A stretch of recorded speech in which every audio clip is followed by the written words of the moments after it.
오늘 이 시간 함께 보실 말씀 출애굽기 27장 1절에서 8절까지 말씀입니다. 구약성경 123페이지에 있습니다. 출애굽기 27장 1절에서 8절까지 말씀, 제가 먼저 읽고 한 절씩 교독하신 후에 마지막 8절 함께 읽도록 하겠습니다.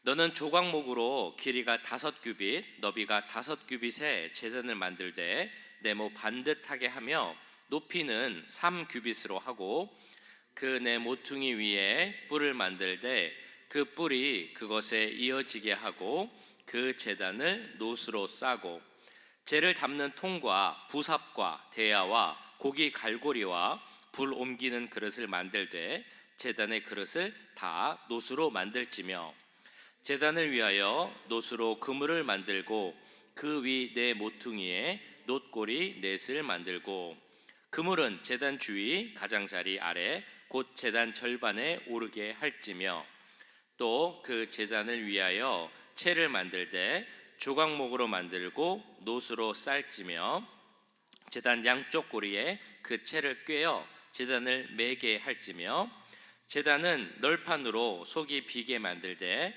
산에서 내게 보인 대로 그들이 만들게 하라. 아멘. 중국 역사를 보면 춘추 전국 시대를 마무리하고 나라를 세운 것이 바로 진나라인데요. 진나라 하면 우리가 잘 아는 왕이 있죠. 진시 황제라는 왕을 우리가 잘 압니다. 그런데 우리가 진시 황제를 잘 알지만 사실 그 진나라의 기초를 세운 사람이 한 명 있었습니다. 진효공이라는 사람이 있었고 또 그 진효공을 도와서 그 나라의 체계, 법 체계를 잘 세우고 법치, 그러니까 그 당시에 법과 사상으로 나라를 다스리려고 했던 사람이 상왕이라는 사람이 있었다고 합니다. 이 상왕이라는 사람이 초기에 나라를 어떤 그 기초를 세우기 위해서 이런 일을 했다고 합니다. 어떤 나무조각 큰 보통의 나무 하나를 그 남문이라는 곳에 이렇게 딱 놓고 포고문을 하나 붙였습니다. 여기 있는 이 나무를 북문으로 옮기는 사람에게는 금 10돈을 상으로 주겠다라고 했습니다. 어떤 일이 일어났을까요? 사람들이 그 포고문을 보고 나서 금 10돈이 너무 큰 금이고 그 상금이니까 사람들이 그걸 보고 다 장난으로 생각을 했습니다. 아무도 그것을 옮기려고 생각을 안 했던 겁니다. 그래서 이 상왕이 다른 포고문을 붙였습니다. 여기 있는 나무를 남문에서 북문으로 옮겨 놓으면 우리가 금 50돈을 상으로 주겠다. 그런데 그렇게 해도 사람들이 움직이질 않았습니다. 그런데 어떤 한 사람이 별로 할 일이 없었는지 어떻게 되나 보자라는 마음으로 그 나무를 옮겨서 북문에 옮겨놨다고 합니다. 그래서 그걸 보자마자 이 상왕이 그 자리에서 금 50돈을 상으로 주었습니다.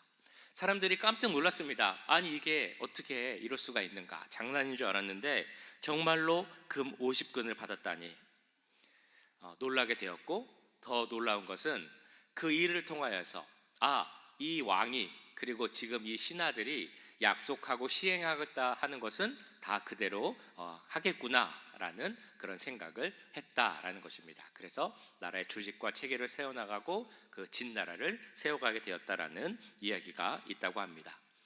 이 이야기만 생각을 해보면 분명히 포고문이 붙었는데, 약속을 했는데 사람들이 왜 그것을 하지 않았을까라고 생각을 해보면 그 나무를 옮기라는 어떤 목적이나 의미를 잘 몰랐을 것입니다. 그것을 알았으면, 이게 진짜다라는 것을 알았으면 사람들이 너도 나도 앞다투어서 그것을 옮기려고 했을 텐데 그 의미도 몰랐고 목적도 몰랐으니까 아무도 나무를 옮기려 하지 않았습니다. 누가 이런 말을 했어? 누가 이런 장난을 쳤어? 아마 그런 마음만, 그 생각만 마음속에 있었을 것입니다.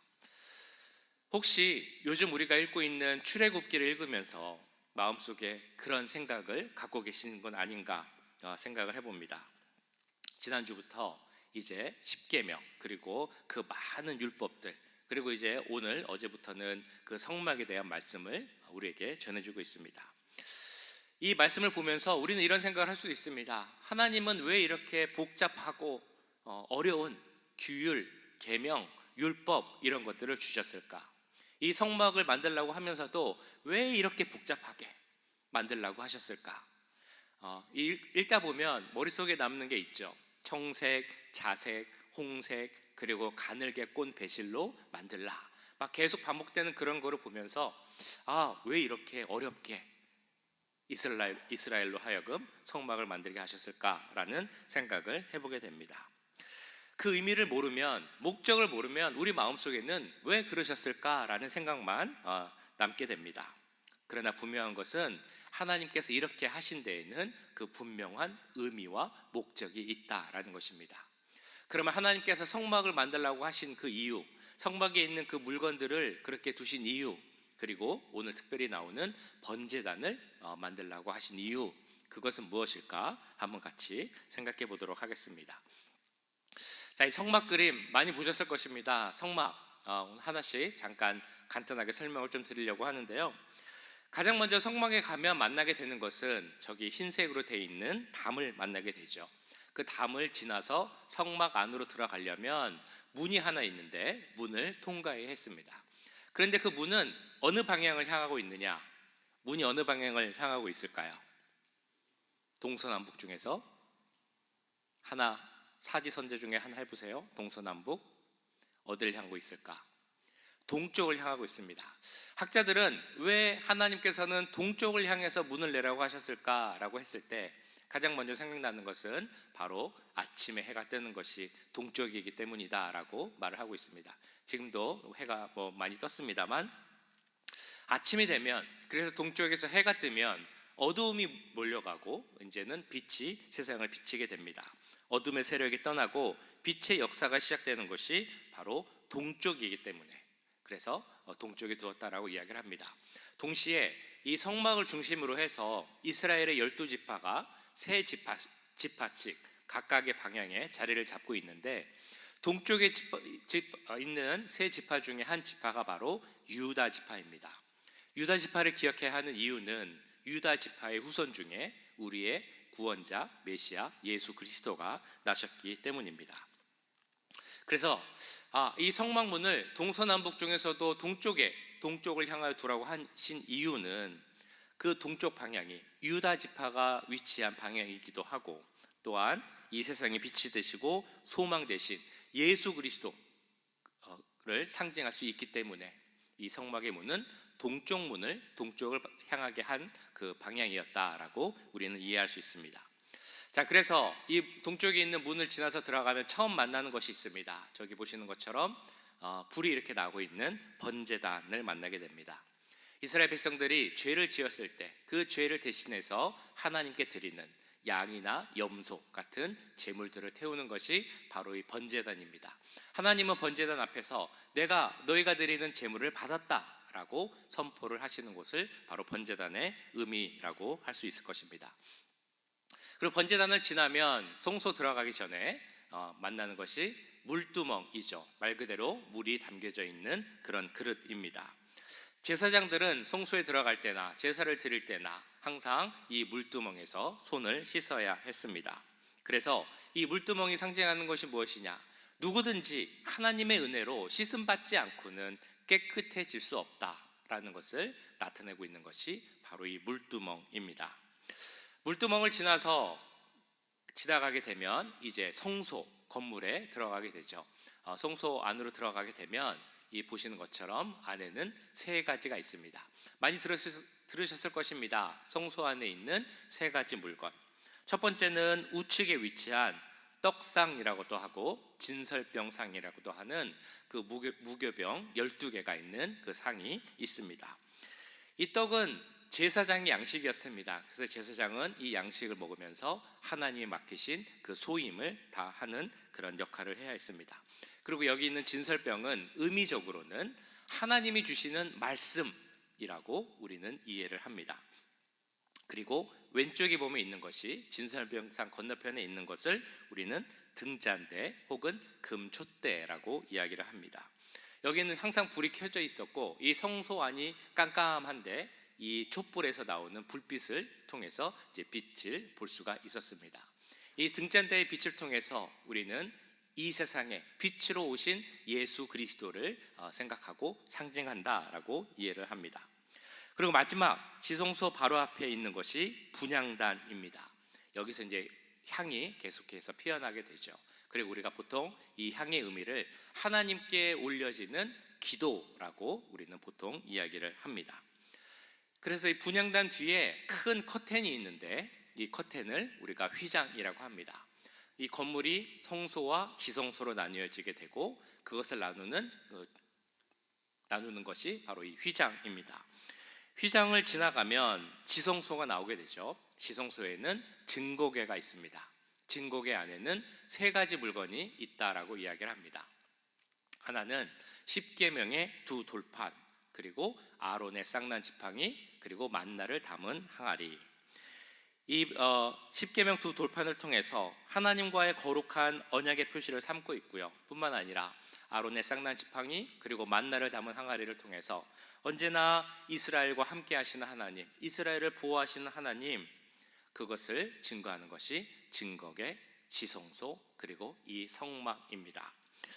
이 증거궤가 있는 지성소는 잘 아시는 것처럼 아무나 들어갈 수 없는 것이죠. 대제사장도 1년에 한 번만 들어갈 수 있는 것이 지금 말씀드린 지성소라는 것입니다. 자, 이처럼 지성소, 성소, 그리고 많은 물건이 있는 이 성막이라는 곳은 하나님께서 이스라엘 백성에게 주신 것입니다. 그 주신 가장 첫 번째 목적은 무엇이냐? 이스라엘 백성들과 계속적인 교제, 만남을 위해서 이 성막을 주셨다라고 말씀합니다. 광야길을 걸으면서 그 길을 계속 방황하면서도 하나님이 우리와 함께 하시는구나, 내가 이 성막을 통해서 하나님과 교제할 수 있구나, 이것을 보고 느낄 수 있는 것이 바로 성막입니다. 성막의 모든 물건들이 조금 전에 말씀드렸던 것처럼 각각 의미가 있지만 조금 더 살펴보고자 하는 것은 오늘 본문에 나오는 번제단입니다. 번제단은 보시는 것처럼 정사각형 5규빗이라고 나오죠. 우리로 치면 한 2.5m, 2.5m, 높이는 1.5m로 되어 있는 것이 번제단입니다. 그리고 번제단의 네 귀퉁이에는 뿔 모양의 뿔을 만들어서 연결하게 하였다라고 말씀에서는 증거하고 있습니다.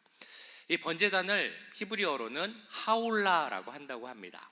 이 하올라라는 그 의미에는 희생이라는 단어가 있습니다. 그러니까 희생이라는 단어를 찾아보면 마찬가지로 똑같은 단어인 하올라라는 그 단어를 쓰고 있습니다. 그리고 그 의미를 찾아보면 올라가다, 하올라인데 올라가다라는 의미도 있습니다. 그러니까 그 모든 것을 우리가 생각을 해보면 제단, 번제단 생각하면 가장 먼저 떠오르는 것은 희생입니다. 제물의 희생, 대신해서 죽는 그 희생, 그리고 이런 제물의 희생을 통하여서 이스라엘 백성의 속죄의 길이 열려 있다라는 것을 우리는 알 수 있습니다. 제사는 우리가 많이 알고 있습니다. 내가 범한 죄를 주 앞에 주님께서 아시기 때문에 그 죄를 생각하면 나는 사실은 죽을 수밖에 없습니다. 하나님의 기준으로 보면 죄인인 우리들은 하나님 앞에 설 수 없고 그 죄로 심판받으면 죽을 수밖에 없는 것이 우리의 모습이라는 것입니다. 그런데 하나님께서 우리들이 살 수 있도록 그 살 수 있는 길을 마련해 주셨습니다. 그것이 바로 제사이죠. 하나님께서는 그래서 이렇게 하라고 말씀을 하십니다. 제물을 가지고 와서, 양이든 염소든 가지고 와서 네가 지은 죄를 그 양에게 혹은 제물에게 전가를 하고 그 제물이 너를 대신해서 죽으면, 희생하면 그 제물이 죄값을 받는 것이고 너는 그 죄를 용서받게 된다. 그래서 나와 계속해서 관계를 맺을 수 있고 나의 백성으로 살 수 있다라는 것이 하나님께서 주신 제사의 목적입니다. 이스라엘 백성들을 힘들게 하기 위하여서, 복잡하게 하기 위하여서 제사를 주신 것이 아니라 하나님의 백성으로서 하나님과의 관계를 계속 유지하면서 살고 하고자 하셨기 때문에 주신 방법이 바로 제사라는 것입니다. 그렇게 제물을 가져가면 제사장은 이 제물을 잡습니다. 그래서 피를 흘리게 하고 그 피를 손가락에 찍어서 아까 말씀드린 그 번제단의 괴퉁이에 있는 그 뿔에 이렇게 찍어 바른다고 합니다. 그래서 나머지 버릴 것들은 짐 밖에 버리고 태울 것들, 피, 기름 이런 것들은 이 제단에서 태워서 하나님께 올라가도록 해서 드리는 것이 바로 제사라는 것입니다. 이 제단에는 그 네 개의 뿔이 있다라고 말씀드렸죠. 2절에도 나오고 있습니다만 한번 읽어보겠습니다. 2절, 그 네 모퉁이 위에 뿔을 만들 때 그 뿔이 그것에 이어지게 하고 그 제단을 노스로 싸고. 이 제단과 뿔은 계속해서 만들어집니다. 그래서 이에 관련된 사건이 열왕기상 1장에 이렇게 나오는데요. 열왕기상을 보면 솔로몬이 왕이 되는 장면이 나옵니다. 그런데 그 당시에 솔로몬과 왕이 경쟁을 하는 사람이 있었습니다. 아도니아라는 사람이었습니다. 그런데 아도니아가 보니까 왕이 경쟁을 했는데 결국은 솔로몬이 이겨서 왕이 되었습니다. 그 당시에 왕이 경쟁을 했는데 졌다라는 것은 어떤 의미겠습니까? 목숨을 유지하는 것이 어렵다라는 의미겠죠. 그래서 아도니아가 한 일이 무엇이냐면 그 목숨을 살려달라고 하기 위하여서 제단에 가서 성막에 가서 그 번제단에 있는 뿔을 붙잡고 내가 이 뿔을 붙잡았으니 나를 살려주십시오 라고 솔로몬에게 이야기를 합니다. 아도니아가 이렇게 했던 이유는 그 당시 이스라엘 하나님 그 말씀 가운데 살고자 하면 번제단에 가서 그 구원의 뿔을 붙잡으라라는 그 내용이 있었기 때문입니다. 죄를 범한 사람이라 할지라도 생명의 위협을 받을 때 그 뿔을 잡으면 살 수 있다라는 것이 그들 가운데 그런 생각이 있었던 것입니다. 그래서 이 뿔에 대해서 시편 118편에서는 이렇게 말씀하고 있습니다. 여호와는 하나님이시라. 그가 우리에게 빛을 비추셨으니 밧줄로 절기 제물을 제단 뿔에 맬지어다. 이게 무슨 말이냐면 그 번제단에서 희생 제물을 드리는데 그 제물을 밧줄에 매어서 아까 말씀드린 번제단에 있는 그 뿔에 이렇게 매어 놓으라라는 것입니다. 이스라엘 백성들은 그 성막에 가면 이제 그것을 보게 되는 것입니다. 번제단 그 귀퉁이에 있는 뿔 그리고 거기에 매여 있는 제물을 보게 됩니다. 그리고 그걸 보면서 이렇게 생각을 하는 것이죠. 나를 대신해서 저 희생 제물이 죽게 되는구나. 저 희생 제물이 나의 죄값을 대신 치렀기 때문에 나의 죄에 대한 모든 하나님의 심판은 이제 끝이구나 라는 것을 알게 되었다는 것입니다. 제단의 뿔, 거기에 걸린 어린 양 희생 제물을 보면서 나의 죄값은 다 치러졌고 모든 것은 해결되었다 라는 것을 느낄 수 있습니다.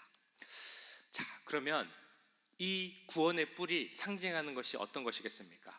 어떤 무언가가 있는데 내가 그것을 보면서 나를 대신해서 나의 죄를 대신해서 저기서 희생을 당했구나, 저기에 희생이 있어서 나의 죄 문제는 해결되었구나. 우리가 무엇을 보면서 그런 생각을 할 수 있습니까? 바로 십자가이죠. 예수님이 죽으신 십자가, 예수님께서 흘리신 피로 말미암아 우린 그 십자가를 보면서 나 죄 문제가 해결되었구나, 이제는 나는 살 수 있구나 라고 생각하는 것이 바로 십자가입니다. 그래서 여기서 말하는 번제단에 있는 그 뿔은 어떤 것을 상징하냐 하면 십자가가 가지고 있는 구원의 능력, 그리고 예수 그리스도의 십자가를 통한 구원의 은혜를 의미한다라고 볼 수 있습니다. 그 당시 누구든 그 번제단에 있던 구원의 뿔을 붙잡으면 살 수 있었던 것처럼 우리도 마찬가지입니다. 우리가 붙잡는 것이 무엇이 있어야 하겠습니까? 오직 하나, 십자가이죠. 누구든 십자가를 바라보고 십자가를 붙잡으면 살 수 있다라는 것입니다. 번제단이 의미하는 것, 구원의 뿔이 의미하는 것, 바로 우리를 위해 죽으신 그 예수 그리스도의 보혈의 능력만 붙잡으면 그것이 바로 우리에게 생명을 주고 능력을 주고 안전한 삶을 주신다라는 것을 우리는 이해해야 할 것입니다. 자, 이 아침에 성막에 대해서 그리고 번제단에 대해서 간단하게 말씀을 드렸는데요. 한번 들으시고 다 기억하고 이해하기는 쉽지 않을 수도 있습니다. 그러나 이 한 가지는 꼭 기억을 하셔야 됩니다.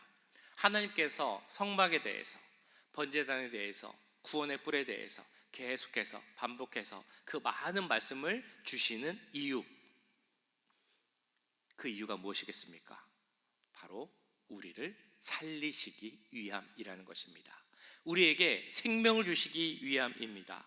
더 나아가서 우리를 죄에서 멀게 하시고 하나님과 함께하고 하나님과 동행하고 우리가 그 번제단을 통해서 하나님께, 예수 그리스도의 십자가를 통해서 주님께 더 가까이 나아오기를 원하시기 때문에, 그 마음이 나타나는 것이 바로 오늘 말씀이라는 것을 꼭 기억하시기 바랍니다. 그것을 위해서 하나님은 그 아들 독생자 예수 그리스도를 통한 십자가를 우리에게 주셨습니다. 그렇다면 우리는 그 십자가를 통하여서 하나님께 더 나아가기를 힘쓰고, 그 십자가를 주신 하나님 아버지의 마음, 우리를 향한 그 사랑의 마음을 깨닫고 그 사랑 가운데 거해야 할 것입니다. 그렇게 믿음 가운데 사랑 가운데 살아가는 우리 모두가 될 수 있기를 주님의 이름으로 간절히 축원합니다. 기도하겠습니다. 오늘 말씀